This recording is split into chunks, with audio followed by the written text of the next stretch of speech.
लिहाजा हम तो दुनिया के वो मुल्क हैं, मात्र 70 साल पहले, 70 साल पहले ये मुल्क बटा है। किन कारणों से बटा है? और ये जब बटा है जब हमको सुबह शाम घुट्टी पिलाई गई। इस देश की आजादी में हिंदू, मुस्लिम, सिख, ईसाई सब आपस में मिलकर लड़ रहे थे, मैंने माना, इसमें कोई शक भी नहीं है। लेकिन जहां इतना भाई भाई का सैलाब बह रहा था, यकायक मुल्क बढ़ते ही 21 लाख लोग मर गए। वो हिंदू भी मरे, सिख भी मरे, मुसलमान भी मरे। ये नफरत सिर्फ इमीडिएट हो सकती है कि एक घटना घटी और आपने इतने लोगों को मार दिया, 2 4 10 मरते तो समझ में आता था। इसका मतलब है कि एजेंडा कुछ और था, लड़ रहे थे अपने अपने एजेंडे के लिए आप, और आपको मौका मिला, आपने काम किया। और जिन लोगों ने पाकिस्तान बनाने की डिमांड की, यह भी भारत की आंतरिक सुरक्षा को खतरा है कि जिन्होंने मांग की वो नहीं गए। उन्होंने बनवा तो दिया, गए नहीं। 5% मुश्किल से अब वो हैं कराची में रहते हैं। जैसे बॉम्बे में हर एक को भाई बोलते ना, दाऊद भाई, शाहरुख भाई, ऐसी कराची में भी भाई बोलते हैं। कराची में मेरा हेड ऑफिस था, तो मुझसे भी उन्होंने कहा, और भाई क्या हाल है? मैंने कहा, यार हमारे यहां भाई का मतलब कुछ और होता है। लेकिन सिर्फ इसलिए, मैं उस सोच को बता रहा हूं, सिर्फ इसलिए कि मेरी पैदाइश और मेरी तालीम और मेरी तरबियत अलीगढ़ मुस्लिम विश्वविद्यालय में हुई थी, इसलिए वो मुझे अपने सर पे बिठा के रखते थे। उनको लगता था कि वो जगह, ये उस जगह से निकल के आया है जिसने हमें ब्रेन प्रोवाइड किया। जो यूनिवर्सिटी जिसकी 5 ब्रांचें देश में खुल रही हैं, क्योंकि देश को अभी और बांटना है, एक से पूरा नहीं हुआ मामला। 5 जगह सैंक्शन किया है सरकार ने कि 5 यूनिवर्सिटी और ऐसी खुलनी चाहिए। इस सरकार ने नहीं किया, बहुत सीरियस मत होइए आप, इसने नहीं किया, पुरानी सरकार करके गई है। इसलिए आपको याद होगा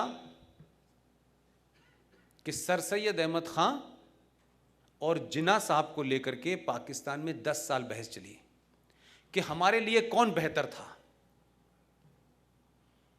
तो वो कहते हैं कि सर सैयद बेहतर था हमारे लिए। हम बेवकूफ़ी हमने की, जो 3 राज्य हैं, खैबर पख्तूनख्वा, सिंध और बलूचिस्तान, वो तो पहले से वहां थे। बटा तो सिर्फ पंजाब है ना, पंजाब के 2 टुकड़े हुए, ऐसे ही बंगाल के 2 टुकड़े हुए, भारत में तो और जगह कोई फर्क पड़ा नहीं। उनको अब समझ में आया कि भारत में जो मूर्ख लोग रहते हैं, अगर हम हिंदुस्तान में ही रहते तो जो 70 साल के बाद सिचुएशन आप है, इसमें 20-25 साल और कम कर लीजिए, उन्हीं की चलती। क्योंकि इस देश के लोगों को झूठ में रहने की आदत है। वो चले गए, लेकिन वो समझते थे कि अगर हम सर सैयद की पॉलिसी पे चलते तो इस मुल्क की डेमोक्रेसी, इस मुल्क के इंस्टीट्यूशन का इस्तेमाल करके आज हम इस मुल्क पे सत्ता में होते हैं। और अगर वो सत्ता में भी नहीं है, माफ कीजिएगा, अगर उनका प्रधानमंत्री नहीं है इस देश में, तो भी कोई नाजायज मांग भी उनकी ऐसी नहीं है जिसे आपकी सरकारें रोक पा रही हो वही रहा है जो वो चाह रहे हैं। 100 में से 1 आध ना होती हो, और आपकी जायज मांग भी नहीं कोई सरकार मानती है। इसलिए 3 लोगों को गिरफ्तार करते हैं, उन पे चार्जशीट भी नहीं करते हैं, और इस देश में हिंदू टेरर होता है, और उनसे ज्यादा आपकी कम्युनिटी के लिए हिंदू टेरर को लोग फैला रहे हैं। एक बता दीजिए मुझे इस देश के अंदर जिसने यह कहा हो कि इस्लामिक टेरर है और इसको हिंदुस्तान से लड़ना चाहिए। एक ईमानदार नहीं मिलेगा जो सुबह से लेकर शाम तक ईमानदारी का ठेका लेके घूमते हैं, उसको जस्टिफाई करते हैं। कश्मीर में ऐसा हुआ इसलिए है, मुरादाबाद में दंगा हुआ इसलिए ऐसा है। हम सब जगह टेररिस्ट बन जाते हैं क्योंकि दुनिया ने हमारे ऊपर अत्याचार किया है और कोई रास्ते ही नहीं है इनके पास में। तो उनका थॉट क्लियर है। और सर सैयद के बारे में इस मुल्क में क्या कहा गया, सर सैयद के बारे में एक नैरेटिव क्रिएट किया गया, जो बाद में वहां के रिसर्च स्कॉलर्स ने जब किताब लिखी तो उन्होंने कहा कि यार ऐसा तो कभी था ही नहीं। मैं जब पढ़ता था तो कहा जाता था कि सर सैयद ने यह कहा कि हिंदुस्तान एक खूबसूरत दुल्हन है जिसकी एक आंख हिंदू है और एक आंख मुसलमान है। अगर इसमें से एक भी खराब हो गई तो कैसी लगेगी? ये सर सैयद ने कभी कहा नहीं। सर सैयद की मेरठ की आखिरी स्पीच सुन लीजिए।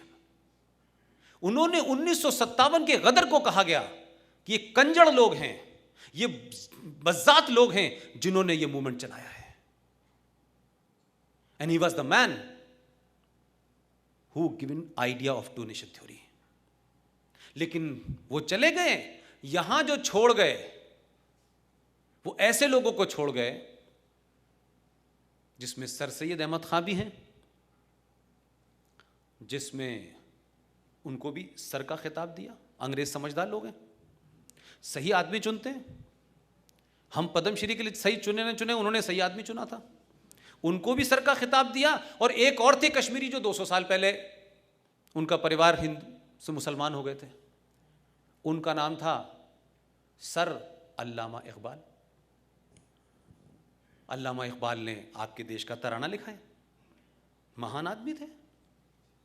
लेकिन हम लोगों ने क्या किया है कि हम लोगों ने सिर्फ तराना हाथ में लिया और इकबाल के गुणगान करने लगे। उन्होंने एक टॉफी आपको पकड़ाई कि आप इसे चूसिए, और दूसरी कौम को पकड़ा दी। तो उनकी यौम वलादत का दिन पाकिस्तान में छुट्टी रहती है, वो उनका राष्ट्रीय कवि है। उसने एक गीत लिखा इस तराने के बाद जिसमें उसका कैरेक्टर बाहर निकल के आया, लेकिन हमने पढ़ा नहीं, हमें बताया नहीं गया। और हम, इंदिरा गांधी ने भी पूछा जब राकेश शर्मा ऊपर थे कि भारत कैसा दिखता है, तो उसने भी कह दिया सारे जहां से अच्छा हिंदुस्तान हमारा, उसने भी बता दिया। हम खुश हो गए। अल्लामा इकबाल ने दूसरा तराना लिखा, उसको कहते हैं मिल्ली तराना। मिल्लत कहते हैं मुसलमानों को, मिल्लत। और उर्दू में जब कोई कहता है कौम, कौम का मतलब होता है देशवासी।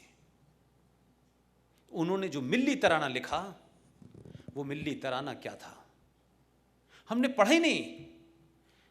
कि उस आदमी ने इलाहाबाद के 1930 में मुस्लिम लीग का जब वो अध्यक्ष चुना गया, तो उस कॉन्फ्रेंस में बहैसियत सदारत उन्होंने जो उसके अध्यक्ष के पद पे जब बैठ करके पहला भाषण दिया, उस भाषण में उन्होंने सर सैयद की बात को इंडोर्स किया और ये कहा कि जो वेस्टर्न इलाके में जो मुस्लिम डोमिनेटेड एरियाज हैं, इनको अलग बनाया जाना चाहिए। वो 1930 में कह रहा है, 1938 में वो चले गए, बात अलग है। मिल्ली तराने में उन्होंने कहा चीनो अरब हमारा, हिंदुस्तान हमारा, मुस्लिम है हम, वतन है सारा जहां हमारा। हम इकबाल साहब को सर पे बैठाए हुए उनका तराना गा रहे हैं, क्योंकि हमारे यहां तो कोई तराना लिखने वाला था ही नहीं। तो हमारी सारी थ्योरी जो है ना, ये पूरा आजादी का डॉक्यूमेंट, आजादी की कहानी एक पूरे षड्यंत्र और फ्रॉड के ऊपर है।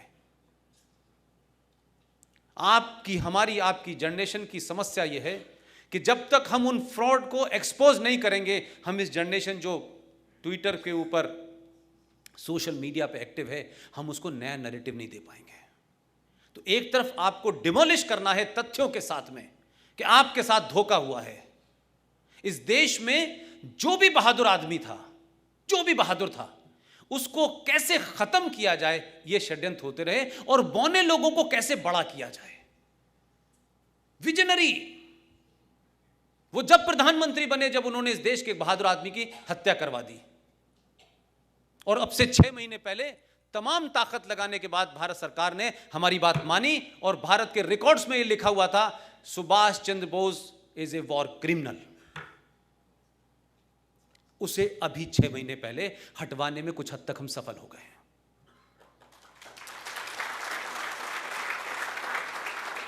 इसलिए आज की जनरेशन को बताना जरूरी है कि सुभाष चंद्र जैसे लोग आज भी राष्ट्रवादियों को क्यों फंसाया जा रहा है।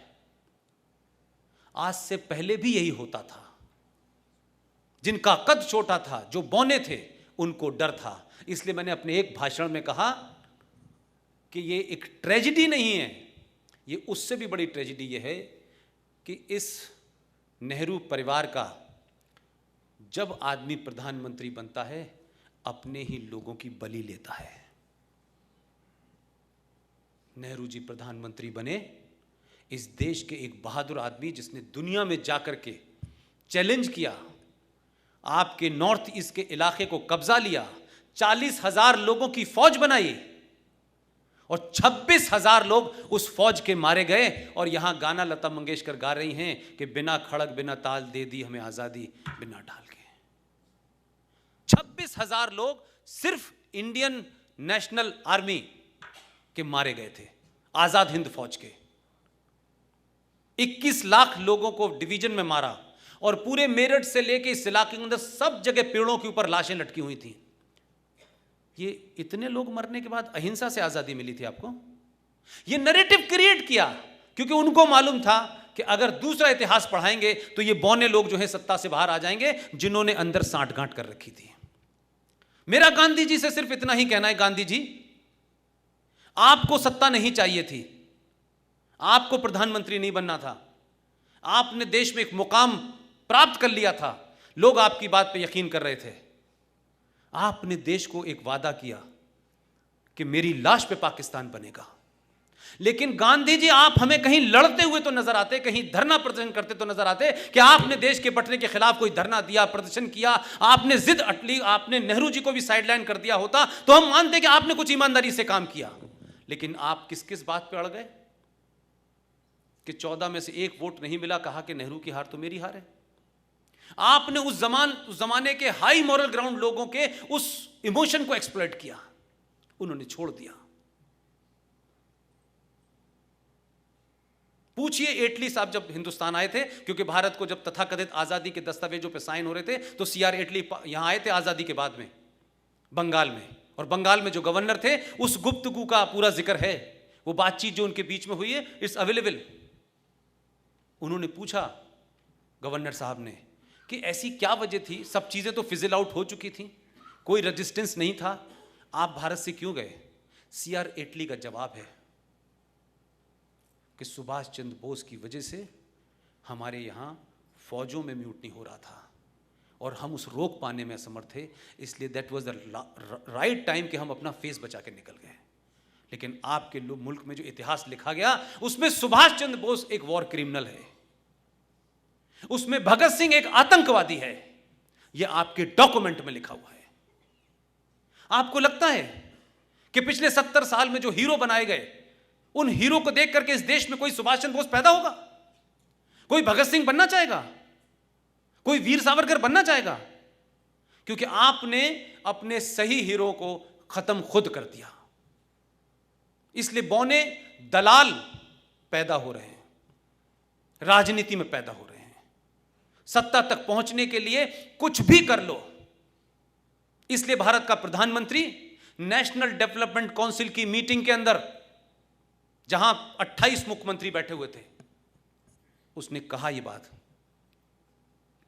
कि भारत के प्राकृतिक संसाधनों पे पहला हक मुसलमानों का है।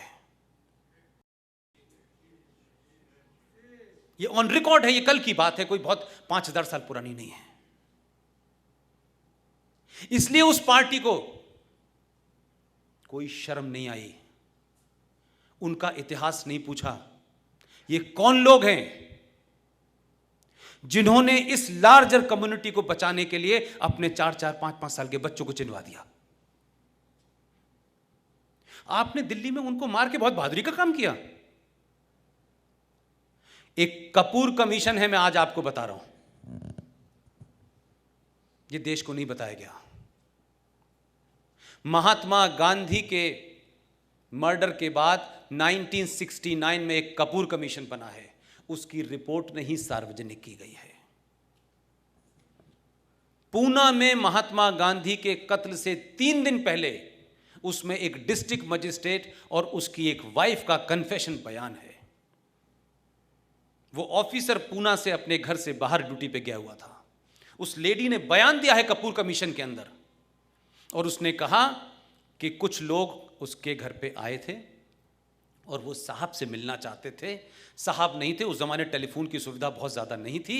उन्होंने अपने पूरे रिटन उसमें लिखा है, वो भी कोई बड़ी अफसर थी, उसने कहा कि 3 दिन पहले महात्मा गांधी की हत्या से जो लोग आए थे उन्होंने कहा कि पुणे के अंदर ब्राह्मणों के खिलाफ बहुत बड़ा षड्यंत्र हो रहा है और काफी लोग मारे जाएंगे क्योंकि गांधी जी की हत्या होने वाली है। ये 3 दिन पहले उसने कहा है। उस लेडी ने यहां तक कहा कि उस अफसर को उसने बता दिया था, जो उसका पति था, उसने दिल्ली भेजा। दिल्ली में किसने फाइल दबाई? ये कमीशन के बारे में नहीं बताया गया आपको, वो कमीशन की रिपोर्ट निकलवा लीजिए ना, वो छुपका दी, दबा दी। हो सकता है कि सामने हो नाथूराम गॉडसे, और गांधी जी की हत्या से 2 दिन पहले का उनका बयान देख लीजिएगा। यह सब कुछ अवेलेबल है। इन तथ्यों को देख करके देश में बदलाव हो रहा है या नहीं हो रहा वो एक अलग इशू है, लेकिन कम से कम इस जनरेशन को सच तो पता चलेगा। उनकी हत्या से 2 दिन पहले गांधी ने कहा था कि ये कांग्रेस पार्टी को एक आंदोलन है, इसे समाप्त कर दिया जाए, इसे एक स्वयंसेवी संस्था बना करके समाज में काम किया जाए। जिन लोगों को राजनीति करनी है कोई दल बनाए, अलग से करें। लेकिन कुछ लोगों को लगा कि इस ये दल ही खत्म हो गया तो हमारी दुकान ही बंद हो जाएगी। उन्होंने गांधी जी को थ्रेट 2 बार किया और 2 दिन के बाद गांधी जी समाप्त हो गए। और कौन वहां खड़ा हुआ था? कैसे कैसे षड्यंत्र हैं आपके यहां। जाइए तो जरा बिरला मंदिर जाइए, तो इतिहास तो देखिए दिल्ली में जाकर के, क्योंकि हम सब लोगों ने अखबारों के माध्यम से पढ़ा है। और उस दौर के अखबार जो 1 या 2 हुआ करते थे, आज की तरह कोई 450 टेलीविजन नहीं थे। किसने सुना गांधी के मुंह से ये आवाज निकली, हे राम? किसने सुना था? ऐसा क्रिएट कर दिया गया कि सिर्फ नेहरू जी को सुनाई दिया हे राम कह रहे थे वो। How the create the thing, आपने एक क्रिएट करा, लोगों की सिंपैथी हे राम, आखिर में उन्हें भी हिंदू बना दिया और चल रहे। गांधी के बारे में कुछ मत कहना, कहते ही मुसीबत हो जाएगी। गांधी की पर्सनल लाइफ के बारे में विदेश में चर्चा हो रही है, उनके निजी जीवन के बारे में चर्चा हो रही है, वहां नहीं कुछ बोलेंगे। लेकिन जैसे ही इस देश में भारतीय जनता पार्टी और आरएसएस को कॉर्नर करना हो तो 2 एजेंडे लेके खड़े हो जाओ कि आरएसएस तो वो पार्टी है, वो संगठन है जिसका गॉडसे जो था मेंबर था। और ये देखिए, ये तो वीर सावरकर के समर्थक हैं। तो ये बड़ा अच्छा है, जैसे ही वो ये बोलते हैं ये बेचारे डिफेंसिव हो जाते हैं। अब ये डिफेंसिव नहीं हो रहे, अब उनको संकट लग रहा है, इसे नया क्रिएट करो। तो इस बार क्या हुआ कि उन्होंने कहा कि अच्छा, जिसको तुमने हिंदू आतंकवादी क्रिएट किया था वही हम उसके खिलाफ उतार देते हैं, जो हिंदू आतंकवादी थ्योरी का जनक था। तो राजनीति में आदर्शवाद नहीं चलता है। हम ये कहें कि राजनीति एक अलग चीज है, तो राजनीति के जो नियम हैं वो आपको अच्छे लगें या ना लगें, आप उसी से आप जीत सकते हैं। जब आप आदर्शवादी थे, ये तमाम संघ के लोग होंगे यहां, इन्हीं का संगठन, इन्हीं की Bharatiya Janata party political training लोग लेते हैं, जाते हैं। मैं गलत कह रहा हूं साहब? मैं गलत कह रहा हूं? आपसे जुड़े हुए लोग होते हैं, वो चले जाते हैं राजनीति में। जब वो राजनीति में चले जाते हैं तो उनका अपना एक राजनीति के खेल है। ये क्या कर रहे थे बेचारे? ये 5000 साल पुरानी अपनी आदर्श समाज में बेचारे जी रहे थे कि जैसे हम ईमानदार हैं, दुनिया भी ईमानदार होगी, और अगर नहीं होगी तो हमको देख देख के हो जाएगी। 100 साल से बेचारे ये कर रहे थे। तो जो स्वयंसेवक यहां से जाकर के जब राजनीति करने जाता था तो थोड़े बहुत तो उसमें गुण रहते थे इनके। तो जब तक ये आदर्शवाद से लड़े तब तक पार्लियामेंट में ये एक फूल 2 माली थे। लेकिन जब इनको समझ में आ गया कि फुटबॉल के ग्राउंड में हॉकी के नियम नहीं चलेंगे, तो जब इन्होंने नियम बदले तो अब हाहाकार मचा हुआ है। ये 2 घुमा रहे हैं भाई, ये 2 चला रहे हैं। तो आपको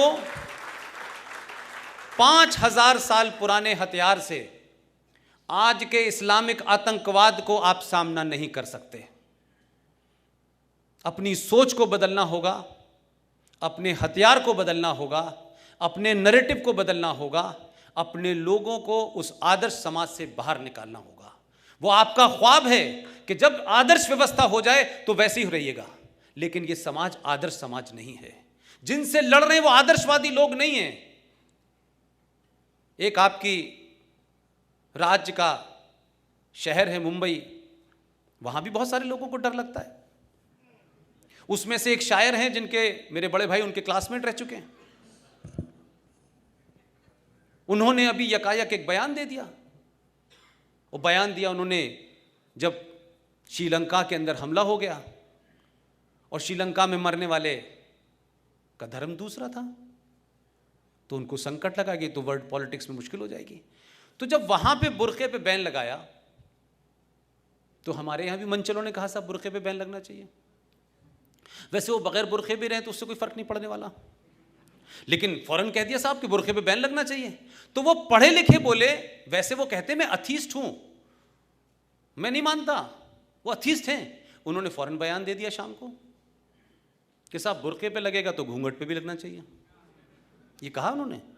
लेकिन आप में से किसी ने नहीं कहा। मैं तो इंदौर में कह के आया, पूरी ताकत से कह के आया, माफ़ करिएगा, कुरान मजीद के किसी पन्ने पे बुर्के का जिक्र नहीं है। और हमारे घूंघट पे तुम जब सवाल उठाओ तो ये ध्यान रखना कि हिंदुओं में घूंघट की परंपरा नहीं है। ये आप 700 साल पहले जब आए थे तो आपकी वैसी आंखों में जो सपना था उसको रोकने के लिए औरतों ने घूंघट लगाया। हमारी परंपरा नहीं है, हमारे शास्त्रों में नहीं है ये। तो आप हमसे मत कहिए हमने घूंघट परंपरा इसलिए नहीं की, आपकी आंखों में जो वैशीपन था उसको रोकने के लिए हमने की। हमारे यहां तो लोग घोड़े पे लड़ने जाती हैं हमारी औरतें, तो आपके यहां बुरखे में बैठती हैं, वो बात अलग है। आप रखें बुरखे में, आप रखें उन्हें, हमने मना नहीं किया, क्योंकि आपके यहां तो उसे प्रॉपर्टी समझते हैं, हमारे यहां नहीं समझते प्रॉपर्टी। लिहाजा बहुत सारे लोग जब कोई भी नैरेटिव कहते हैं तो काउंटर नैरेटिव कीजिए, आप उनको कॉर्नर कीजिए। समाज में इस वक्त लड़ाई जो है वो वैचारिक लड़ाई है, हथियारों की लड़ाई नहीं है। सही नैरेटिव दीजिए, समय पे दीजिए। इसलिए पाकिस्तान, बांग्लादेश, चाइना ये भारत के लिए खतरा हो नहीं सकते। अपनी आर्मी पे ध्यान रखिए, अपनी आर्मी पे फख्र कीजिए।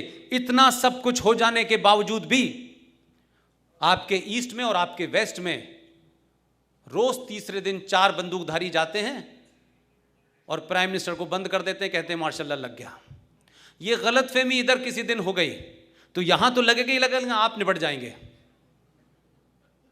इसलिए इस बात का ध्यान रखें कि आपकी आर्मी फाइनेस्ट आर्मी है, क्योंकि आपकी आर्मी तो कई सारे काम करती है। कश्मीर में बाढ़ आ जाती है तो हुर्रियत के लीडर को भी बचाती है। वो अपने धर्म से नहीं हटती, उसको इस बात की चिंता नहीं होती कि ये गद्दार है, इसको मार देना चाहिए। उसका काम है वो अपना मैंडेट पूरा करती है, और आज भी सरकार ये हो या वो हो करती उसके अंडर में काम है। लेकिन चाइना, बांग्लादेश, पाकिस्तान, अमेरिका, दुनिया के किसी मुल्क को ले लीजिए, मेरा अपना जाती 12 साल का एक्सपीरियंस ये कहता है, इस मुल्क को, इस देश के अंदर करोड़ों गद्दारों से खतरा है, पाकिस्तान से खतरा नहीं है।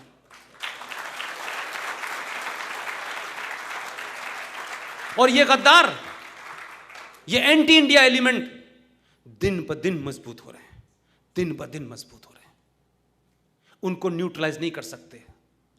5 आते हैं, फौज 5 मार देती है, 6 आते हैं, 6 मार देती है। आसाम में होता है, सब जगह होता है। लेकिन इस देश में सिविलियन ड्रेस में छोटे भाई का पजामा, बड़े भाई का कुर्ता पहने हुए ऐसे घूम रहे हैं, ऐसे ऐसे नैरेटिव लेके आते हैं कि उन्हें इस बात की शर्म और इस बात का डर नहीं होता भाई साहब, कि टेलीविजन पे आके कहते हैं कि हमने 7 करोड़ थे तब हमने पाकिस्तान लिया था, अब तो हम 35 करोड़ हैं और इस बार आपको तय करना है कि आप कहां जाएंगे, हम नहीं जाएंगे। ये नैरेटिव खतरनाक है, ये सोच खतरनाक है। 2-4 आतंकवादी, 2-4 को मारने से काम नहीं बनेगा अगर आप नहीं सुधरे। आपके पड़ोस में रहने वाला आदमी, उसका पता नहीं है। कश्मीर की घटना पता नहीं पिछली बार मैंने अजय भाई बताई थी कि नहीं बताई थी। आज लोग ज़्यादा हैं, कश्मीर में एक कश्मीरी हिंदू पंडित लेडी ने छोटे से बच्चे को 5वीं क्लास में पढ़ाया, हाई स्कूल में पढ़ाया, 12th में पढ़ाया। वो पड़ोस में रहता था। वो लेडी रिटायर हो गई। वो लड़का जिसको इतनी दूर तक पढ़ाया, पड़ोस में रहता था। इस बचपन से जिसको पढ़ाया होगा, टीचर और बच्चे के बीच में जो रिलेशन डेवलप होता है वो माँ बाप से ज़्यादा होता है। उसी लड़के ने 19 जनवरी 1990 को उस औरत के घर में घुसा। उसने पूछा, हाँ तुम क्यों आए हो? वो आगे बढ़ा, उसको गिराया, उसका रेप किया और 56 वार किया उसके ऊपर और मर्डर कर दिया। जिन हिंदुओं को यह गलत फहमी है इस देश में, नहीं नहीं यार तुम क्या बात करते हो यार, कैसी बात कर रहे हो पुष्पेन, तुम लोगों को भड़का रहे हो, तुम देश में खाई पैदा कर रहे हो। भाई हम जब नहीं थे तब भी तो खाई थी। हम तो 65 में आए हैं, हमारी तो उत्पत्ति 65 में हुई। उससे पहले क्या हो रहा था? तो ये गलत फहमी भूल जाइए कि सन 1935 में ये सरदार जी बैठे हुए हैं। 35 में भी लाहौर में लोग यही कहते थे। ऐसा कैसे हो सकता है यार? अरे ये हो ही नहीं सकता। 40 में हो गया, 5 साल बाद हो गया। आखिर इस देश की यूनाइटेड भारत के अंदर जो फोर्स थी उसमें कितने % मुसलमान थे? फोर्स में कितने % थे? देश बटा तो आर्मी की तो ट्रेनिंग बड़ी हाई ग्राउंड पे होती है। सिविलियन तो चले गए थे, आर्मी क्यों चली गई सिर्फ मुसलमानों की वहां? ऐसा क्यों हुआ भाई? और आप कहते हैं कि हमारे ऊपर यकीन नहीं किया जाता। आपके ऊपर तो इस मुल्क ने इतना यकीन किया कि 4 राष्ट्रपति दिए, 1 उपराष्ट्रपति दिया, जजेस दिए। लेकिन एक घटना का जिक्र मैं इसलिए कर रहा हूं।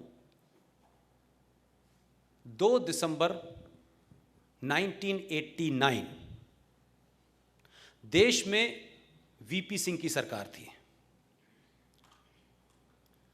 उस सरकार ने भारत में पहली बार किसी मुसलमान को गृह मंत्री बनाया। उसने 2 दिसंबर 1989 में शपथ ली। जरा घटनाओं को देखिए आप।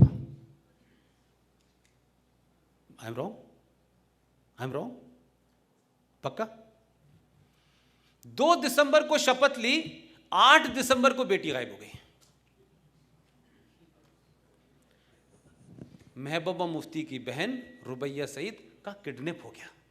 और किसने किया? JKLF ने, जिसका चीफ अब दिल्ली के एक हॉस्पिटल में है। 2 दिसंबर में शपथ और 8 दिसंबर को किडनैप और 10 दिन बाद छूट गई। 4 बड़े आतंकवादियों को अंतर्राष्ट्रीय तो उनको छोड़ दिया। और यह सिलसिला क्या चला कि उसी दौरान में गुलाम नबी आजाद के घर से बच्चा गायब हो गया, वो भी मिल गया, 27 लोगों को छोड़ दिया। फिर एक और कांग्रेसी थे सेकुलर, जिन्होंने अटल जी की सरकार में वोट नहीं दिया था। 1 वोट से सरकार गिर गई थी आपकी। उनके घर भी कोई गायब हो गया, उसको भी छोड़ दिया। 7 आतंकवादी छूट गए।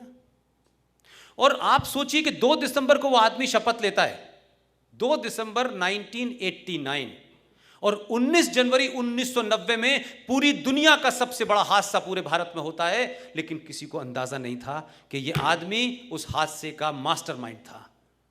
19 जनवरी 1990 को कश्मीर से 5 लाख कश्मीरी हिंदू पंडितों को रेप और मर्डर करके भागने पे मजबूर कर दिया गया।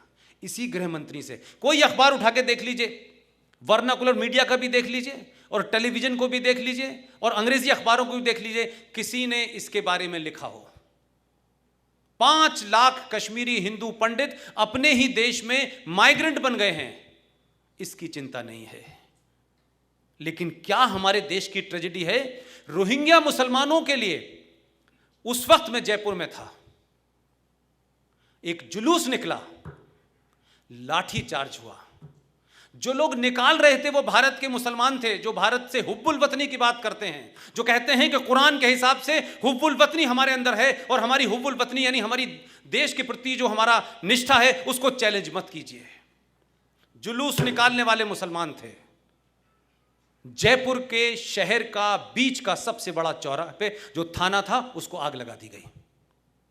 उनके लिए पूरे हिंदुस्तान में मुझे कोई एक जुलूस, एक धरना बता दें जिसमें हिंदुस्तान के मुसलमानों ने कहा हो कि 5 लाख कश्मीरी हिंदू पंडितों को उनके अपने ही देश में और उसी राज्य का गृह मंत्री हो और उनको धर्म की वजह से निकाला गया, उनकी आइडेंटिटी की वजह से निकाला गया। एक कोई मुझे सेमिनार बता दें, मैं अपने शब्द कुतुब मीनार पे खड़े होकर कहूंगा मुझसे गलती हो गई। एक नहीं हुआ, एक कहीं मैंने गंगा जमुना तहजीब नजर नहीं आई, कहीं भाईचारा नहीं, झूठ और मक्कारी के लिए भी किसी ने कोई धरना प्रदर्शन नहीं किया भाई साहब। लेकिन क्या हो रहा है रोहिंग्या के लिए? जिस जम्मू कश्मीर में आर्टिकल 35 होने के कारण जम्मू कश्मीर में भारत का नागरिक ना वहां रह सकता है, ना जमीन खरीद सकता है, ना कारोबार कर सकता है, ना उस राज्य की कोई आपको फैसिलिटीज मिल सकती है, ना वहां विधानसभा का चुनाव लड़ सकता है, ना वोट डाल सकता है। उस जम्मू कश्मीर में 2008 से लेकर 2019 तक 98,000 मुसलमान बर्मा से जो आए थे उनके पास आधार कार्ड भी है, उनके पास राशन कार्ड भी है। यह खतरा है इस देश के लिए। यह खतरे महत्वपूर्ण हैं। क्या आपको पता ही नहीं चल रहा कि धीरे धीरे हो क्या गया? हम कहां खड़े थे जब हमने देखा तो इतनी भीड़ है कि अब हम कोशिश कर रहे हैं कि अब इनको एडजस्ट कर लें। तो आप तो 700 साल से एडजस्ट ही कर रहे थे भाई साहब। 700 साल पहले भी आपने इसी आदर्शवाद के चलते यह हालत हो गई कि आप जैसे को चंद गुंडे आए थे, कोई करोड़ों की फौज नहीं आई थी, उन्होंने गुलाम बना के रखा आपको। 700 साल तक आपकी नस्लें दर नस्लें बिगड़ गई, किसी ने सवाल नहीं पूछा।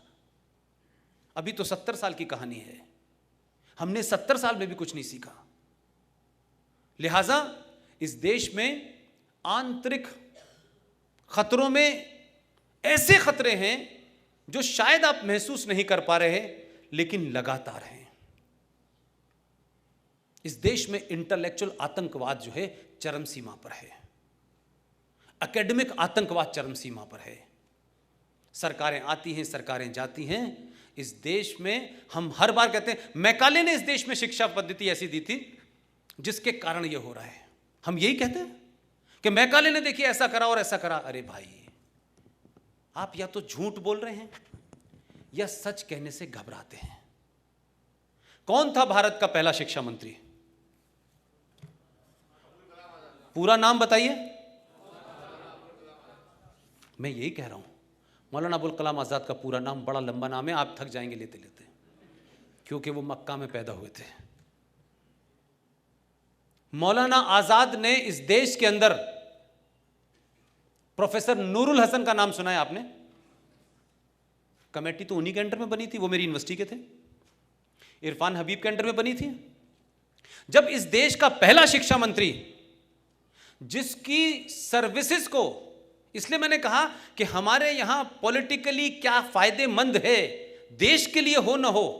मौलाना आजाद की तो डेथ मेरा ख्याल है कि 58 वगैरह में कहीं हो गई थी, राइट अराउंड। लेकिन 58 से लेके 1992 के बीच में उन्होंने क्या महान काम किया। उनकी एब्सेंस में कोई भूत कर रहा था काम, जिनके कारण उनको 92 में आपने भारत रत्न दिया। वो आपको पॉलिटिकली सूट कर रहा था कि भाई इनको देने से कुछ फायदा होगा, तो उनको आपने भारत रत्न दे दिया। यही अंबेडकर के साथ किया आपने। जिस अंबेडकर को लेके कुछ पॉलिटिकल पार्टीज बड़ी चिंतित हैं। अंबेडकर की डेथ कब की हुई है? 1958 की डेथ है उनकी। 56 उनको भारत रत्न कब मिला? क्यों? इस बीच में कोई महान कार्य कर दिया था क्या उन्होंने? इसलिए पॉलिटिकल रिलेवेंस क्या है, दैट इज आवर प्रॉब्लम।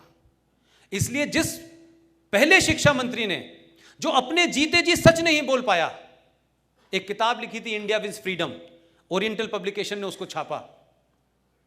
वो किताब मार्केट में आ गई, लोगों ने पढ़ ली, बात खत्म हो गई। लेकिन अपनी वसीयत में कुछ कह के गए थे।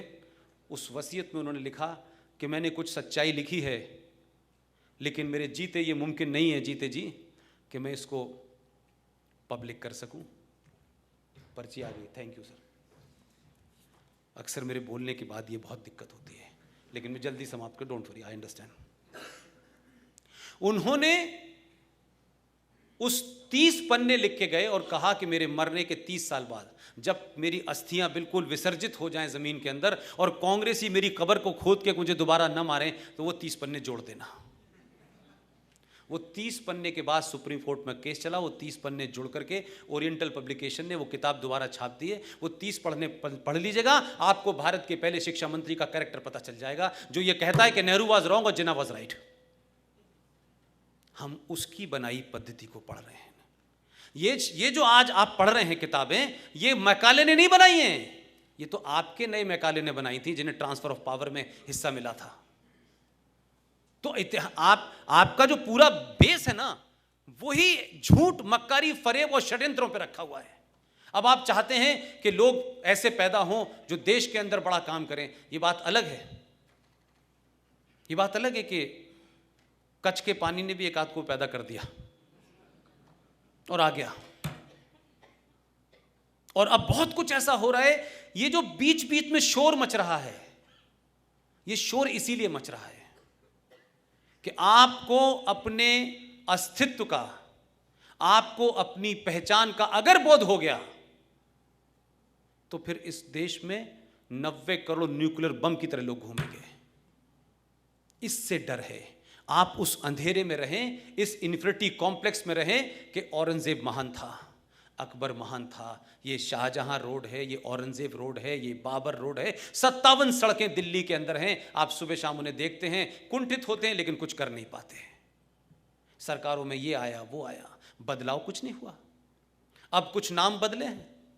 पहली बार कई सौ साल के बाद उत्तर प्रदेश में एक जगह का नाम बदला। जब नाम बदला और प्रयाग के अंदर उसका प्रयागराज नाम हो गया, तो जब पहला कुंभ हुआ तो पूरी दुनिया ने देखा कि यह कुंभ कैसा होता है। नाम बदलने का यह फर्क होता है।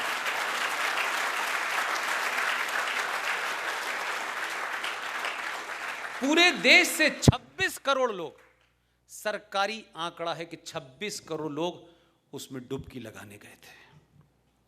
अब एक महान पत्रकार हैं, आप में से कोई उनको नहीं जानता होगा। उन्होंने अभी क्लेम किया है, और ये क्लेम किया है कि मैंने 2 महीने एक बोट किराए पे ली और उस बोट में मैं पूरे कुंभ में घूमता रहा। वैसे वो मुसलमान हैं, और उन्होंने इतने सारे लोगों से संपर्क किया, हर राज्य के लोग आते थे। उन्होंने कहा कि जो भी दिल्ली में बैठ करके बकवास करता है कि नरेंद्र मोदी के खिलाफ ये हो रहा है, नरेंद्र मोदी 25 पे निपट जाएंगे, 150 सीटें आएंगी, उसने कहा ऐसी लैंडस्लाइड विक्ट्री होगी कि दुनिया देखेगी। और ये मैं ये नहीं कह रहा उन्होंने क्या कहा इसलिए खुश हैं, इसलिए कि 26 करोड़ लोग डुबकी लगाने वाले, अगर उसमें से 50% लोगों ने सही जगह बटन दबा दिया, ये मैं कहना चाहता हूं। नाम बदल जाता है तो उसका इंपैक्ट क्या होता है आपके ऊपर। इसलिए जो लोग ये कहते हैं कि what is in the name, मैं कहता हूं सब कुछ नाम में है।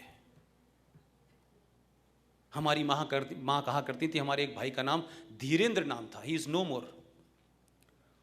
तो हम कहते थे यार ये आलसी क्यों है, उसका नाम ही ऐसा है।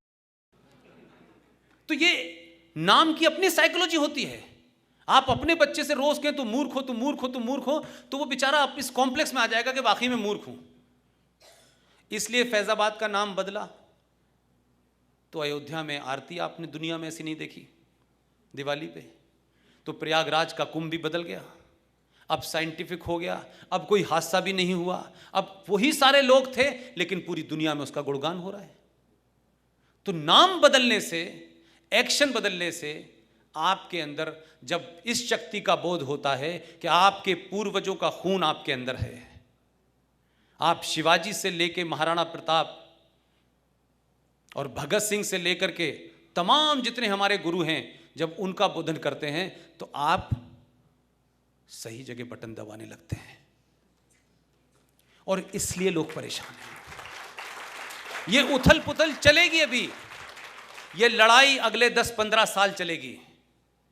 इसलिए व्यवस्था को बदलने के लिए सत्ता पे ऐसे किसी भी आदमी को बिठाए रहिए जो सिर्फ लगाम पकड़े रहे, बाकी काम समाज कर लेगा खुद। इसलिए समाज का जागृत होना बहुत महत्वपूर्ण है। आप कह रहे होंगे कि मैंने पिछले 1 घंटे में और ज्यादा 2 घंटे में मैंने इंटरनल सिक्योरिटी पे बात नहीं की। ये सारे मुद्दे इंटरनल सिक्योरिटी के हैं। आपको अपने पड़ोस में कौन रहने आया, कब रहने आया, ये क्यों रह रहा है, ये यहां क्यों बैठा हुआ है, इसका पता नहीं है। ये पता रखने के लिए सरकारें आएंगी, सेना अपना काम करेगी, समाज को अपनी भूमिका निभानी चाहिए, बगैर किसी शर्म के निभानी चाहिए। और अपने आप को इस बात से दूर कर लेना चाहिए कि पुष्पेंद्र कुमार अलीगढ़ यूनिवर्सिटी में पैदा हुए, हमारे सारे दोस्त मुसलमान, हमारा रहना सहना मुसलमान, हमको पुष्पेंद्र खां कहते थे, अब वो यकायक उनको लगा इसको क्या हो गया। तो मैं आज भी ये कहता हूं कि मेरी जबान से जिस दिन भी चाहे कुरान मजीद हो, इस्लाम हो, मोहम्मद साहब हो, किसी की शान में गुस्ताखी करने का मेरा कोई इरादा नहीं है, लेकिन सच बोलो, जो कुरान में है उसे सच सच बताओ, झूठ मत बोलो। तुम कुरान का मिस इंटरप्रिटेशन कर रहे हो, मैं नहीं कर रहा।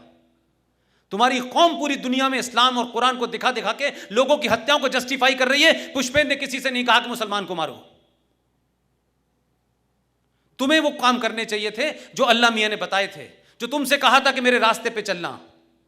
कुरान में तो यहां तक फरमाया गया कि मैंने जो तुम्हें रास्ता बताया है, मैंने दुनिया की हर अच्छी चीज तुमको दी है, तुमको मेरे रास्ते पे चलना है, और जो मेरे रास्ते से भटक जाएगा, बस इससे आगे की लाइन कहूंगा तो मुसलमान डर जाते बेचारे। उन्होंने एक साफ साफ कहा है, आप भी पढ़ लीजिए, कुरान पे सिर्फ ठेका मुसलमानों का नहीं है। आप समझते हैं कि उसके छूते ही कुछ हो जाएगा। मुसलमान आपको छूने नहीं देते कि आप काफिर हैं, नापाक हो जाएगी। और उन्होंने उसे कितना पाक रखा है वो पूरी दुनिया में सबको पता है। आप किताब खरीदिए, उसको पढ़िए, उसकी शान में गुस्ताखी ना हो जाए, उसकी अगर पवित्रता कुछ लोगों के साथ है तो उसको मेंटेन रखिए, लेकिन पढ़ तो लीजिए भाई। उसमें फरमा रहे हैं कि मेरे बताए रास्ते से अगर तुम लोग कभी भी हटे, और तुमने जो मैंने हिदायत दी है, क्योंकि मैंने दुनिया की हर चीज तुम्हें दी है, ये सब कुछ तुम्हारे लिए है, अगर इसके बाद भी तुम मेरे रास्ते से हटे तो मैं इसी धरती पर ऐसे लोग भेजूंगा जो तुम्हें मेरे रास्ते पे ले आएंगे। तो 2014 में एक को भेजा है,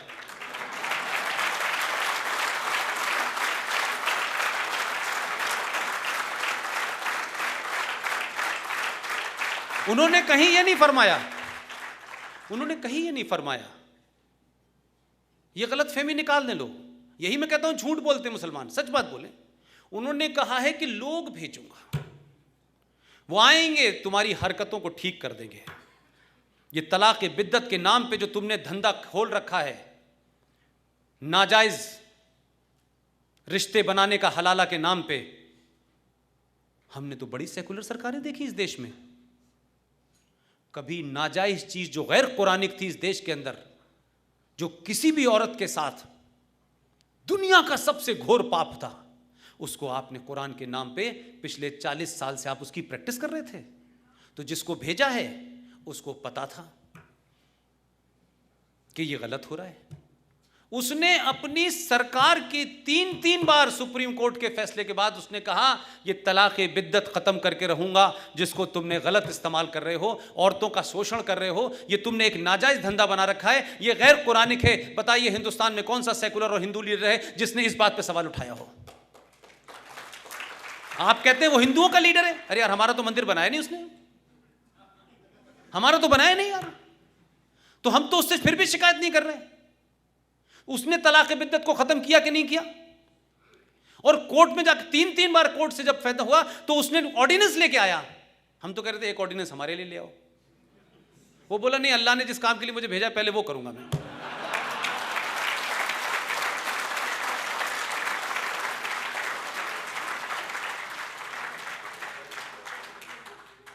तो ये जो कहा जा रहा है ना, अरे हम तो किताब पढ़ रहे हैं, हम तो काफिर लोग हैं, हम तो मुशरिक लोग हैं, मूर्ति पूजक हैं भाई।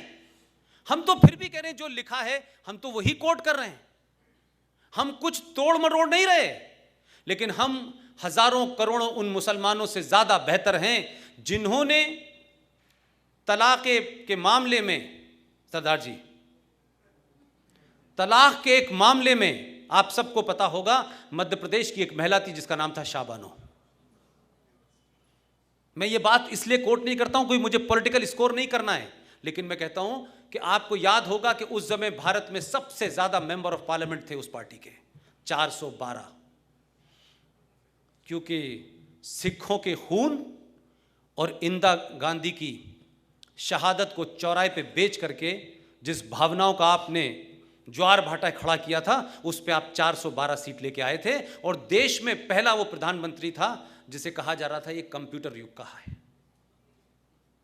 उस 412 एमपी लाने के बावजूद भी 70 साल की वो महिला 24 साल तक दीवारों में सर मारती रही, हर मुसलमानों के दरवाजे गई, वो देवबंद भी गई, वो बरेलवी भी गई, वो अहले हदीस भी गई, जहां जहां जाके उसने कहा कि मुझे 24 साल पहले किसी आदमी ने तलाक दिया है मेरे शौहर ने, मैं 40 साल से घूम रही हूं, मेरी बात को कोई मुसलमानों का संगठन नहीं सुन रहा है, मुझे जो कुरान में तलाक का तरीका है मुझे तलाक दिलवा दो, मैं 70 साल की हूं, मेरे रोजे भत्ते के लिए कुछ पैसा मुझे दिलवा दो। किसी मुसलमान की दुकान ने, ये जो घूम रहे हैं ना चारों तरफ सुबह से लेकर शाम तक, छोटी दाढ़ी, बड़ी दाढ़ी, गोल टोपी, पजामा ऊपर, नीचे कुर्ता, जाने क्या क्या करते हैं, लेकिन किसी ने उसको हक नहीं दिलवाया उसको।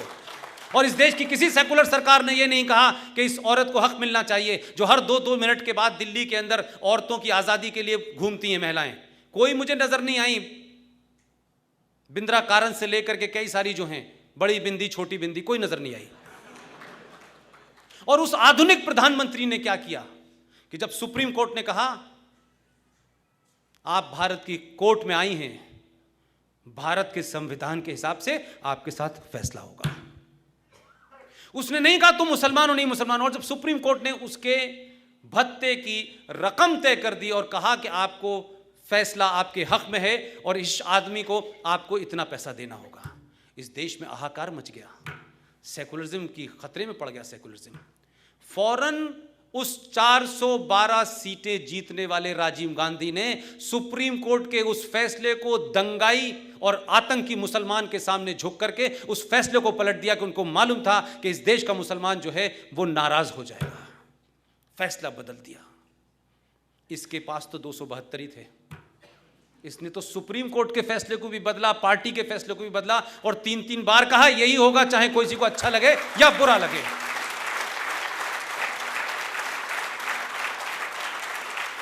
आप इस बात से क्यों चिंता करते हैं भाई? क्या आपके ऊपर हिंदू होने का आरोप लगेगा? आपको जवाब देना आना चाहिए ना भाई। कहो ना कि हिंदू आदमी था, ये हिंदुओं का सबसे बड़ा नेता बन के आया था भाई, लेकिन इसने हिंदू का तो कोई काम नहीं किया। काम तो वो आपका कर रहा है, तब भी हम उसको नहीं कुछ कह पा रहे, तब भी हमारी नाराजगी नहीं, हम कह रहे चलो पहले इन्हीं का कर लो। लेकिन उस पर फिर भी आरोप है कि ये तो फंडामेंटलिस्ट है। ये तो वो एक साहब ने आर्टिकल लिखा है टाइम मैगजीन में, पता नहीं आप उस राइटर को जानते हैं कि नहीं जानते, कुछ जानते हैं थोड़ी बहुत उसके बारे में। उसकी अम्मा हमारे हिंदुस्तानी की है, पता है आपको? हमारी पत्रकार मित्र हैं, सीनियर हैं, माताजी उनकी हिंदुस्तानी हैं और उनके शौहर वो थे जिनका पंजाब के एक बॉडीगार्ड ने सर काट दिया था, उनका नाम था सलमान तासीर। उनको राष्ट्रपति बनाया जा रहा था, लेकिन सिर्फ इसलिए नहीं बनाया गया, उस जमाने तो बहुत आना जाना था, सिर्फ इसलिए नहीं बनाया गया कि इसकी बीवी एक हिंदू है और हिंदुस्तान में रहती है, भले ही तलाक हो गया हो लेकिन ये गद्दारी कर सकता है। उनके बेटे ने लिखा है चीफ ऑफ डिवाइडिंग इंडिया, जिनकी अपनी फैमिली डिवाइड हो गई है, वो भारत के प्रधानमंत्री पर कमेंट कर रहे हैं। इस एजेंडा है, लेकिन उसने तो लिखा, लेकिन हमारे यहां जो लोग हैं लिबरल के नाम पे, आजादी गैंग के नाम पे, टुकड़े टुकड़ों गैंग के नाम पे, ये तमाम सारे लोग उनके फुट सोल्जर हैं, ये स्लीपर सेल हैं, ये स्लीपर सेल खतरे में हैं। इसलिए बालाकोट में हमला होता है तो बालाकोट में कोई घायल नहीं हुआ, यहां कई लोग घायल हो गए, और भयानक घायल हुए। और जब उससे बाहर निकले तो बोले इमरान खान को नोबेल प्राइज दो, उसने हमारा आदमी छोड़ दिया है। वो नहीं मान रहा, उसे मालूम है अपनी औकात के, उसे कौन सा प्राइज मिलने वाला है। लेकिन हमने कहा, तो ये कौन लोग हैं भाई जो पाकिस्तान के एजेंडे को पाकिस्तान से ज्यादा बेहतरीन और सोफिस्टिकेटेड अंदाज में आपके देश के अंदर खड़ा कर देते हैं और आपकी मेजॉरिटी जो है डिफेंसिव हो जाती है। ये कौन लोग हैं? ये 70 साल में आपने इस देश में उनको पाला है, पोसा है, मजबूत किया है।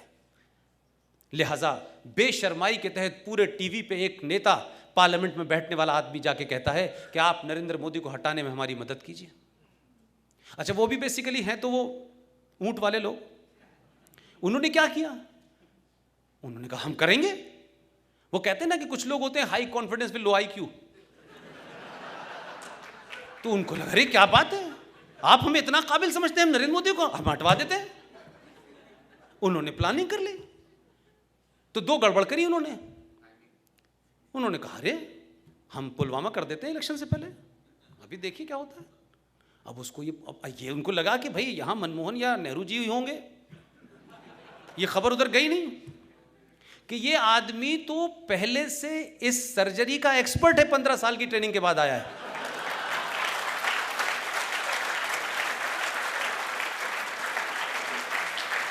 लिहाजा आपने क्या किया? आप बालाकोट में यहां करके चले गए, आपने यहां कर दी। उनको लगा इलेक्शन का मौका है, ये कुछ करेगा नहीं। इनके बारे में ये कहा जाता है कि आप इन्हें कैसी सिचुएशन में खड़े कर दें, ये उल्टा कर देते हैं उसे। एक ने कहा चौकीदार चोर है, उसने कहा पूरा देश चौकीदार है। अब ये समझ ही नहीं आया उनकी। तो कभी कभी लोग होता है कि वो एक्सपर्ट होते हैं कि अपनी बात जो आपके पास आई है उसको मैं तोहफे के लौटा दें। वहाँ इन्होंने बालाकोट, अब वो बेचारे इंतज़ार कर रहे थे कि 26/11 हुआ था, तो उन्होंने कहा अरे कमाल हो गया यार, अभी तक हमारे पास डोजियर तो आया नहीं। डोजियर भेजते थे यहाँ के लोग, तो होम मिनिस्ट्री बनाती थी, प्रधानमंत्री जाता था, फिर वो कहते थे नहीं यहाँ आपने कौमा गलत लगाया, यहाँ से हमें रास्ता नहीं मिल रहा कि ये पठानकोट के बाद ये हमारा जो कसाब है कहाँ रहता है। वो बेचारे इंतजाम कर रहे थे, इसने डोज दे दी सीधे। अब वो डोज मिली, उनको लगा ये कैसे हो गया। तो यहाँ के लोग भी परेशान कि यार ये तो हमें भी नहीं पता चला, हम भी खबर नहीं दे पाए उधर के होने वाला है, कुछ हो गया। तब उसको लगा कि यार ये तो कुछ गड़बड़ हो गई है। तो बेचारों ने किया क्या कि 2 नुकसान किए। यहाँ तो बालाकोट अब पूरे देश में घूम रहा है, आज समाप्त हो गया है 5 बजे। अब बालाकोट का रिजल्ट जब आएगा जो आएगा। लेकिन वहाँ उसने क्या किया, उन्होंने कहा अरे ये जो हमें F-16 दिए गए हैं ये हमने किस काम के लिए रखे हैं। वो F-16 ऐसे में बैठ के भेजा किसी को जैसे वो टैक्सी चलाता है। वो बेचारे ने को F-16 लाए और अपने ही देश में गिरा दिया। वो अमेरिका कह रहा है कि तुम्हारी वजह से हमारी मार्केटिंग खराब हो गई, हमारा जहाज बिकना और बंद हो जाएगा। उसने कहा खबरदार जो तुमने कहा कि हमने F-16 इस्तेमाल किया है। अब ना हंस पा रहे ना रो पा रहे, तो उधर से भी पिट रहे हैं इधर से भी पिट रहे हैं। किसी भी देश में एक नेता के बदलने से, लीडर के बदलने से, क्रिकेट टीम के कैप्टन के बदलने से मिजाज बदल जाता है।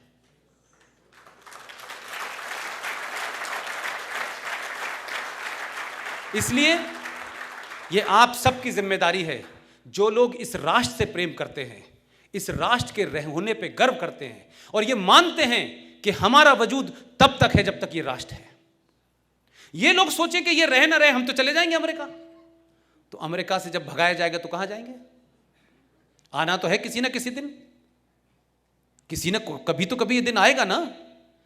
तो आप अपने होने पे शर्म ना करें, अपने पे गौरव करें और 700 साल के पीरियड से आगे की दुनिया के बारे में सोचें कि उससे पहले क्या थे, और ये सोचें कि क्या कमियां थी हमारे अंदर कि हम 700 साल चोर उठाई गिरे लुच्चे लफंगों के बीच में आ गए और उनके गुलाम रहे। इस गलती को न दोहराएं और ये स्थिति बनाए रखें। और सरकार किसी की भी हो, 23 मई के बाद जो भी फैसला आए, आपका मूवमेंट कमजोर नहीं होना चाहिए, आपकी ताकत दिखते रहना चाहिए। कोई भी आएगा,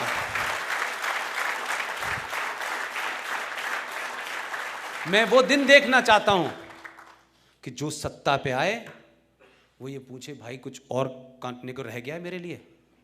जब तक वो इस स्थिति में, दिल्ली का राजा जो भी हो, वो जब तक आपके दरवाजे पे आके नहीं कि भाई साहब मुझे सत्ता में ला रहे हो कि नहीं ला रहे हो, और कोई काम हो तो बताओ, जब तक ये स्थिति ना हो जाए आप इसी स्थिति को बरकरार रखिए।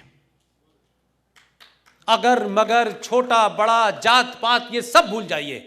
आप इसके भुक्तभोगी हैं। इतने गौरवशाली इतिहास में आप बट गए हैं कि आप बड़े गिनी पिग हो गए हैं। हम पता नहीं कौन सी दुनिया की बात करते हैं भाई। हमने दुनिया को क्या क्या दिया ये हम भूल गए। हमें सिर्फ ये बताया कि आप गुलाम थे, आप जातों में बटे हुए थे। अरे उससे आगे की भी दुनिया थी, उसको तो पढ़ो भाई। हम उसको नहीं पढ़ना चाहते। इसलिए इस दौर को, जो 1000 साल का दौर है और 70 साल का जो आपको पढ़ाया गया है, भले ही आपके देश में सरकारें तय करें कि राजस्थान में सरकार बदल गई है, तो उन्होंने कहा वीर सावरकर फ्रीडम नहीं थे, फ्रीडम फाइटर नहीं थे, वो कह दें कोई दिक्कत नहीं है। अरे समाज में तो कहानी सुनाइए ना उनकी, घर में तस्वीर तो लगाइए, बच्चा पूछे कौन है तो उसको सही इतिहास बताइए, और कहिए कि तुम्हारे स्कूल में जो पढ़ाया जा रहा है वो सरकारों के एजेंडे की वजह से गलत पढ़ाया जा रहा है, लेकिन तुम एग्जाम में ये लिखना लेकिन हीरो ये है।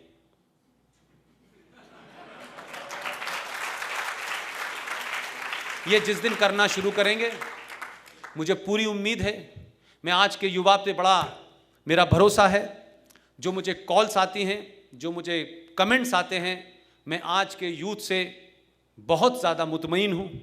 मुझे किसी किस्म से उससे शिकायत नहीं है।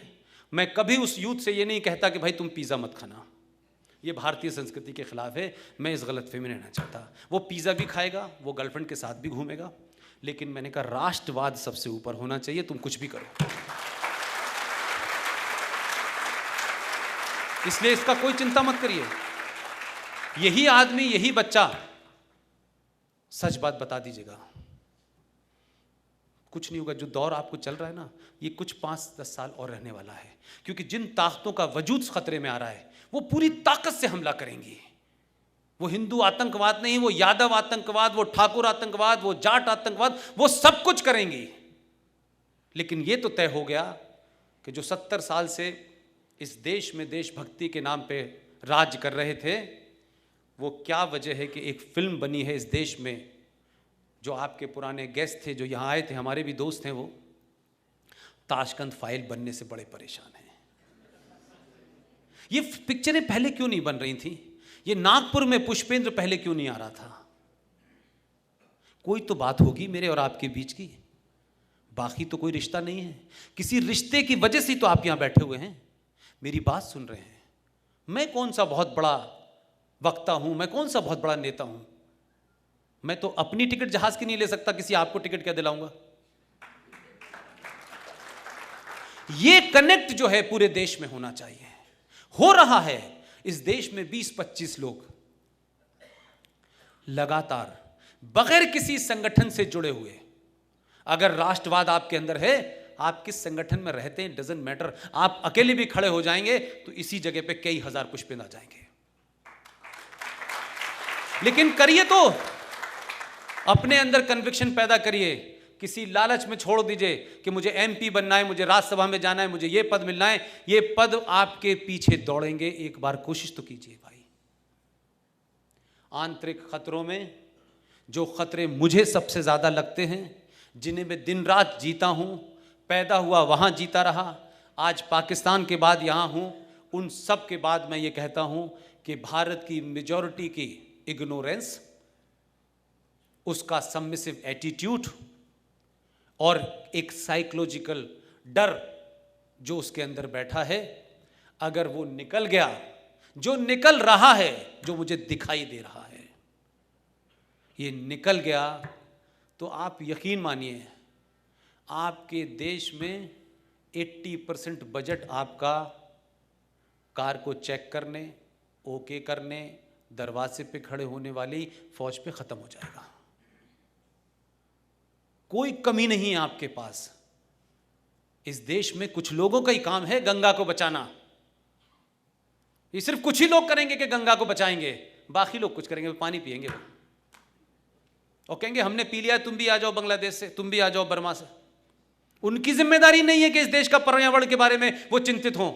वो इस देश के लिए चिंतित नहीं होते कि इस देश में किस तरीके की चीज़ें हो रही हैं, उसमें हमारा भी कंट्रीब्यूशन होना चाहिए। उनका कंट्रीब्यूशन है all India Muslim personal law board में होना चाहिए, माइनॉरिटी कमीशन में होना चाहिए, माइनॉरिटी मिनिस्ट्री के तहत हमें ये मिलना चाहिए, हमें ये नहीं मिला है, हमें वो क्यों नहीं मिला है, इसके अलावा उनका कोई कंट्रीब्यूशन नहीं होना चाहता होता। जम्मू कश्मीर राज्य का 1% जो है जीडीपी में कंट्रीब्यूशन है, लेकिन 99% आपके और मेरे टैक्स से वो पलते हैं और देश के खिलाफ बोलते हैं। भारतीय सेना के हर जवान, इस देश में कोई ऐसा राज्य नहीं होगा, कोई इस देश का जिला नहीं होगा जहां से कोई फौजी जम्मू कश्मीर में मारा ना गया हो।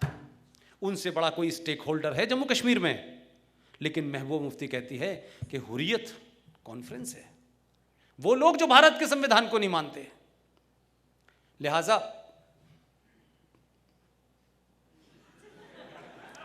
आप लोगों ने मुझे सुना, आप लोग इतनी बड़ी तादाद में आए, अभी कहते हैं 2 घंटे सुना है। अब वो हमारी एक बहन थी, वो पानी भी दे गई थी, शायद इससे जल्दी बंद कर देगा। लेकिन मैं आप सबका तहे दिल से इसलिए शुक्रिया करता हूं कि मैं कोई बात ऐसी नहीं कह रहा जो नामुमकिन हो, लेकिन अपने अंदर विश्वास को जगाइए, अपने ऊपर फेथ रखिए, अपने ऊपर गर्व कीजिए। अगर जीवन में कहीं कोई घटना घट गई है जिस कारण से हमारा थोड़ा सा ब्लैक स्कार आ गया है, तो उसको जीवन का परमानेंट हिस्सा मत बनाइए। हमारे परिवारों में भी बहुत सी घटनाएं ऐसी होती हैं कि कभी कभी हम लोग जो हैं लीन पीरियड से गुजरते हैं, वो चाहे नौकरी हो चाहे घर हो, लेकिन वो आपका परमानेंट नहीं है, वो चला गया है। उसे पूरी ताकत से अपने अंदर से निकाल के फेंक दीजिए। ये इतिहास भी बदलेगा, ये सरकारें भी बदलेंगी, और जो आएगा वो आपकी मर्जी के बगैर कुछ नहीं कर पाएगा। बहुत बहुत शुक्रिया, थैंक यू वेरी मच।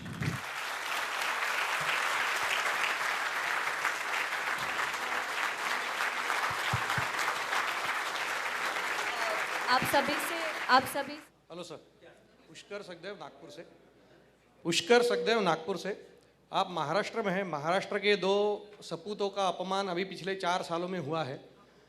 एक बाजीराव पेशवा, जिन्होंने औरंगजेब का तख्त तोड़ा और अटक तक मराठों की पताका ले गए, उनका एक प्रस्तुतिकरण एक देवदास की तरह मुंबई में ही किया गया एक फिल्म के द्वारा। और श्रीमान राहुल गांधी जी ने वीर सावरकर के बारे में जो संसद में अपशब्द कहे, ये 2 घटनाएं, तो इन जैसे लोगों के खिलाफ लीगल एक्शन का तरीका क्या हो सकता है? क्योंकि राहुल गांधी के खिलाफ ना सावरकर फैमिली ने आज तक कोई लीगल एक्शन लिया है, ना कोई मराठी इंसान ने, तो हम क्या कर सकते हैं? देखिए, मान अपमान बहुत लोग करते हैं। मेरा सजेशन सिर्फ इतना ही है कि आपने जिनके नाम के आगे एक एडजेक्टिव लगाया, ये भी बड़ा अपमान है।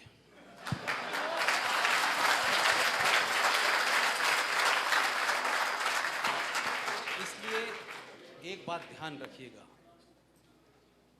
बौने लोग किसी के ऊपर थूक दें तो वो अपने बौने होने की निशानी दे रहे हैं। सावरकर पे कोई फर्क नहीं पड़ता है।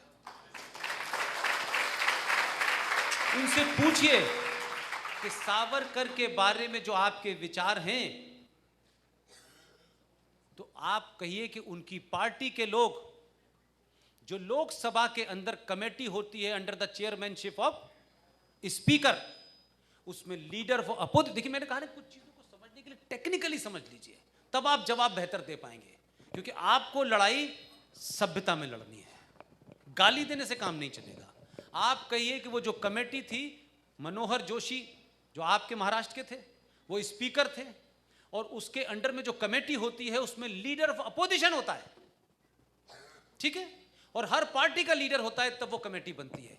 उस कमेटी ने अप्रूव किया कि पार्लियामेंट के अंदर वीर सावरकर का चित्र लगाया जाएगा। तो गाली तुम अपने लीडर ऑफ अपोजिशन को दो जाकर के, जिसका चित्र पार्लियामेंट में लगा हुआ है। वहां चित्र लगना आसान काम नहीं होता, जान पहचान से नहीं लगता है, उसकी पूरी एक कमेटी होती है, वो वहां लगा हुआ है। वीर सावरकर को राहुल जैसे कई करोड़ भी पैदा हो जाएं तो उनकी धूल बराबर नहीं है। इसलिए इस मान सम्मान की चिंता न करें। हमेशा बड़े लोगों के ऊपर ही उंगली उठाई जाती है ताकि छोटे लोगों का थोड़ा कद बढ़ जाता है। नेक्स्ट सर, मेरा प्रश्न है, मोह और मद से परावृत्त होकर अंबर की तरफ जाने वाला जो पग है, जो दिखाया गया है, आज वहां से अगर आतंकवादी पैदा हो रहे, तो मैं तो ये बोलता हूँ जब आतंकवाद का कोई धर्म नहीं होता तो क्यों ना वहां श्रीनगर के चौक में इनको हिंदू रीति रिवाज से जलाया जाए, ताकि जो 72 हुर वाला उनका साइकोलॉजी है वो तो चेंज हो जाए सर। और दूसरा एक प्रश्न ये है कि जो ह्यूमन राइट्स वाली गैंग है, तो ये अगर ये जो हमारे यहाँ रोहिंग्या और ये जो घुसे हुए हैं, हमारे पास लक्षद्वीप है एक, जो उनको अगर भारत से बाहर नहीं निकलना हो, हमारे टेरिटोरी में लक्षद्वीप है, तो हर टेरिटोरी में उनको क्यों न रखे जाए। आपने भी कुल मिलाकर के रखा उन्हें यहीं एक मैं जवाब मेरा आप नहीं आप मैं अपने मुंह से नहीं कहना चाहिए।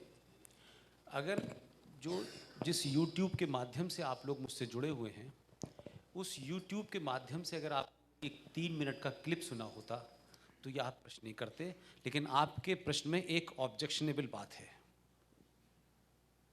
आपने कहा उन्हें लाल चौक पे हिंदू रीति रिवाज से, यानी ही हमारे रीति रिवाज आतंकवादियों के लिए हैं। मेरी बात सुन लें आप, मेरी बात सुन लें आप, इसको अमेंड कर लें, इसको अन्यथा न लें। मैं भाई के नाते कह रहा हूं, मैंने बनारस हिंदू यूनिवर्सिटी में बड़े साफ साफ कहा कि आतंकवादी का धर्म होता है, मैं कहता हूं है। अगर इस देश में 99% आतंकवादी घटनाएं घटी हैं, करने वाले का धर्म है मुसलमान और उसकी किताब है इस्लाम। मैं कोई शर्माता नहीं हूं, लेकिन मेरा दूसरा उसमें सवाल यह था कि आतंकवादी का धर्म हम मानने को तैयार हैं कि उसका धर्म नहीं होता, लेकिन मेरा उसमें एक राइडर है। आतंकवादी की मौत हो जाए, वो किसी धर्म का हो, मैं यहां तक भी मानने को तैयार हूं, आतंकवादी को उस शहर के सबसे बड़े कूड़ा घर में पेट्रोल डाल के आग लगा दी जाए। राइट? मैं इसको इसलिए कह रहा हूं आपसे कि इसमें हिंदू रीति रिवाज शब्द को कह करके हिंदू रीति रिवाज को इतना छोटा मत कीजिए। और ये हिंदू रीति रिवाज आतंकवादियों के लिए नहीं है, इसलिए कूड़े घर में डालिए, आग लगा दीजिए। इसके 2 फायदे होंगे, एक तो आतंकवादी का धर्म नहीं पता चलेगा, और दूसरा जिनकी ख्वाहिश यह है कि मरने के बाद हूरों के पास जाना है, जल सब गया, आप क्या करोगे? वहां जाने की ख्वाहिश भी बंद हो जाएगी। आप इसको इस तरह से कहिए। Right sir? हम देखिए, इस पे 2 राय हैं। ये कह कर के आप जो है उनको उनकी जो शान में गुस्ताखी कर रहे हैं। आप कह रहे हैं पहला कौन था? पहला और आखिरी सारे ही। मैं कह रहा हूं कि पहला आतंकवादी वो था जिसने प्रॉफिट मोहम्मद सल्लल्लाहु अलैहि वसल्लम, मोहम्मद साहब के दामाद का फजर की नमाज में सुबह 4:30 बजे जब वो सजदे में था, जिस आदमी ने कत्ल किया वो हिंदुस्तान नहीं दुनिया का सबसे पहला आतंकवादी था। राइट? जी। समय के चलते हम क्वेश्चन आंसर, बड़े हैं, बुजुर्ग हैं, प्लीज। आपके डिलिब्रेशन में इंटेलेक्चुअल आतंकवादी के एक शब्द लेके बोला है। सबसे बड़ा अपना जो अड्डा है नेहरू का मदरसा JNU, यहाँ पे जो मैनेजमेंट है, अगर इनके लिए क्या इलाज है? बिकॉज यही इंटेलेक्चुअल जो लोग हैं पॉइजन फैलाते हैं सब जगह। बाकी लोग को तो अपन हैंडल कर सकते हैं, लेकिन स्लोली इन्हीं के कारण पूरा पॉइजन फैला हुआ है। ये जो इंटेलेक्चुअल आतंकवाद है उसमें सिर्फ JNU नहीं है, JNU जैसी हजारों हैं, हजारों इंस्टीट्यूशंस हैं। टेलीविजन पे जो लोग आके इन आतंकवादियों को कवर देते हैं, मैं उन्हें भी मानता हूं, लेकिन मैं ये कह रहा हूं आपसे, पूरे देश में 2 चुनाव मेरे लिए इंपॉर्टेंट हैं। मैं पार्टी की बात नहीं कर रहा, सिर्फ दोनों चुनाव में मेरी, GD बख्शी, RSN सिंह जात बहुत सारे लोगों की ताकत लगी हुई है। जहां 200 हॉलीवुड से लोग, बॉलीवुड से लोग गए थे, 2 लोग बेगूसराय में गए थे और 2 लोग ही भोपाल गए थे। ऑफ द रिकॉर्ड जो मुझे वहां से खबर मिली है, वो तीसरे नंबर पे हैं। और ये जो थे ये हवन करा रहे थे और कई फर्जी इन्होंने साधु बुलाए थे, तब भी हार रहे हैं। ये दो मैसेज मेरे लिए बहुत जरूरी है। मैं सिर्फ इस जीत में साध्वी प्रज्ञा जीतेंगी या गिरिराज जीतेंगे ये महत्वपूर्ण नहीं है। मेरे लिए महत्वपूर्ण ये है कि ये हारेंगे।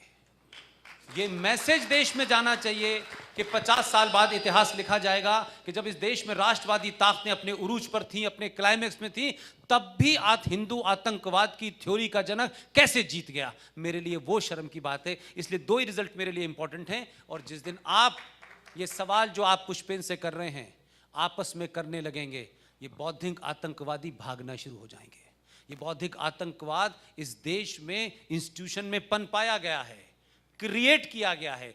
जैसे ही आप करेंगे, देखिए साहब ये तो आ गए, ये तो आ गए, ये तो आ गए, ये कहना शुरू कर देंगे। आप अगर कहिए कि आ गए तो क्या बात है, साध्वी प्रज्ञा हमारी है, हमारी कैंडिडेट होगी, जाओ कर लो जो करना है। ये जो अपोलो, उनको मालूम है कि जैसे ही कहेंगे आप बैकफुट पे चले जाएंगे, अपोलोजिस्टिक हो जाएंगे, आप फौरन जो है पॉलिटिकली करेक्ट होना करेंगे। हम किसी की चिंता नहीं करते, जाओ वो आतंकवादी है ना, वो हमने टिकट दिया, जाओ रोक लो, जाओ। जिस दिन ये करेंगे खत्म हो जाएगा कहानी। Right sir. पुष्पेंद्र जय हिंद। मेरा ये सवाल आपसे मैं सुना और आपको मतलब यूट्यूब पे भी काफ़ी सुना है, आज फेस टू फेस सौभाग्य मिला। मेरा सवाल ये है कि ऐसा आपको क्यों डर सता रहा है कि भारत जो हिंदुस्तान जो है स्पेन बनने वाला है? जब 250 मतलब हजारों साल की गुलामी से हिंदुस्तान का डीएनए नहीं बदल पाया, तो ऐसा क्यों ऐसा लग रहा है कि ऐसा लग रहा है जैसे हिंदुस्तान स्पेन बनने वाला है? ये मेरा एक सवाल है, ऐसा क्यों एक स्पेकुलेशन हो रहा है? देखिए, पहली बात तो यह है कि मुझे कोई डर नहीं सता रहा। आपने कहा मुझे डर सता रहा, मुझे कोई डर नहीं, मुझे कोई डर नहीं सता रहा। और डर होता तो मैं यहाँ नहीं होता, डर होता तो मैं पूरे देश में घूम रहा होता और 4 गार्ड लिए होता। मैंने सरकारी तौर पे ओपन कर दिया, मुझे कोई गार्ड फाड़ नहीं चाहिए, क्योंकि मैं कुरान शरीफ को मानने वाला हूँ। उसमें लिखा हुआ है, उसको ट्रू फॉलो करता हूँ। उसमें लिखा हुआ है कि आपके जाने का वक्त और जगह तय है। वो नागपुर हो, वो अलीगढ़ हो, वो मुझे नहीं पता। जब जाना होगा तो मैं अपनी मर्जी से जाऊंगा, किसी के कहने से नहीं जाऊंगा। एक बात। और मुझे डर नहीं सता रहा है, मैं ये कह रहा हूं कि हमारे देश के अंदर लोग अपनी किताब के माध्यम से जो कर रहे हैं, उसमें इस देश में क्या हो रहा है कि 500 कश्मीर बन गए हैं। आप गए थे मालदा? आप मालदा गए थे कभी? वहां क्या हो रहा है? नहीं, अच्छा नहीं हो रहा। नहीं, is very, you are using a very soft word, very polite word. अच्छा नहीं हो रहा। बंगाल में क्या हो रहा है? कहां है इस देश के लिबरल जो बंगाल में जाके कहें कि आप वोट नहीं डालने दे रहे, आप धर्म के नामों को लोगों को रोक रहे हैं? इस देश में 500 कश्मीर बन जाने के बाद कोई नहीं बोलता है भाई। इस देश में अखलाक नाम के एक आदमी को कोई भीड़ के लोग मार देते हैं, इस देश की मेजॉरिटी खड़ी हो जाती है कि यह गलत करा इस आदमी के साथ, अपनी ही लोगों के खिलाफ कंडेम करते हैं। लेकिन आप मुझे बताएं, कोई एक तो मुझे घटना बता दें इस देश में। अंकित को भी मारा, नारंग को भी मारा, कल परसों त्यागी को भी मारा। एक सच्चा मुसलमान पैदा नहीं हुआ यह कहने वाला कि यह गलत हुआ है, हम इसके खिलाफ हैं। किस मक्कारी और झूठ और फरेब की बात आप कर रहे हैं कि मैं डरा हुआ हूं? मैं नहीं डरा हुआ हूं। जो किताब लेके घूम रहे हैं वो डरा रहे हैं, और डराते वो हैं जो खुद डरे हुए होते हैं। इसलिए हम कह रहे हैं डरा के दिखाओ ना हमको, हम तो भुगतेंगे उनको। इसलिए उनका जवाब मैंने किसी से नहीं कहा कि आप हथियार लेके घूमिएगा, मैंने किसी से नहीं कहा। ये दुनिया की पहली कौम है, ये पहली दुनिया की कौम है कि इसका हर भगवान एक हथियार रखता है, लेकिन ये उसके उपासक हैं। ये भगवान से भी बड़े भगवान हैं, कहते हैं तुम्हें जरूरत पड़ेगी हमें नहीं पड़ेगी। ये नहीं रखते। ये गलती से 1% भटक गए, उन्होंने उनका हथियार ले लिया तो बहुत लोगों के हथियार हाथ से बाहर आ जाएंगे। इसलिए मैं कह रहा हूं ये समाज, ये जो हिंदू समाज है, ये अहिंसक रहे, ये टॉलरेंट रहे। ये इस देश के 25 से 35 करोड़ मुसलमानों को इसका ध्यान रखना है। अगर उन्हें यह गलतफहमी हो गई है कि सरे बाजार कुछ लोगों का मर्डर कर देंगे, कत्ल कर देंगे और डर पैदा कर देंगे, तो ध्यान रखिएगा, पूरी दुनिया में जो आतंकवाद की फिलॉसफी है वो मेजॉरिटी आतंकवाद सक्सेसफुल होता है, माइनॉरिटी नहीं होता है। अल्लाह से खैर करें कि 700 साल की चुप्पी के बाद अगर इन्हें अपने पुरुषार्थ का पता चल गया तो कई परशुराम खड़े हो जाएंगे।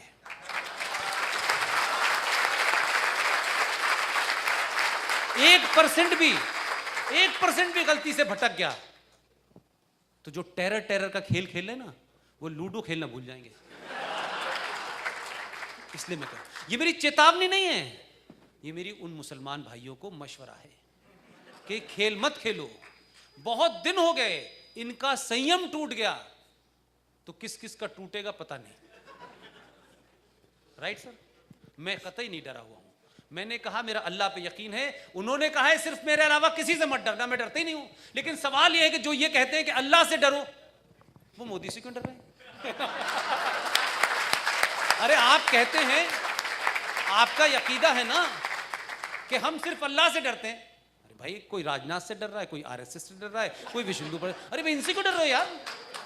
तो पता ये चला कि आपका ईमान अल्लाह पे भी पूरा नहीं है, उसके साथ भी आपने मिलावट की हुई है, इसलिए डर आपको किसी और से लग रहा है। जिस दिन अल्लाह पे पूरा यकीन रखोगे, माफ कीजिएगा, आपको डर नहीं लगेगा, क्योंकि मुझे भी नहीं लगता, क्योंकि मेरा अल्लाह पे यकीन है। ठीक है, धन्यवाद।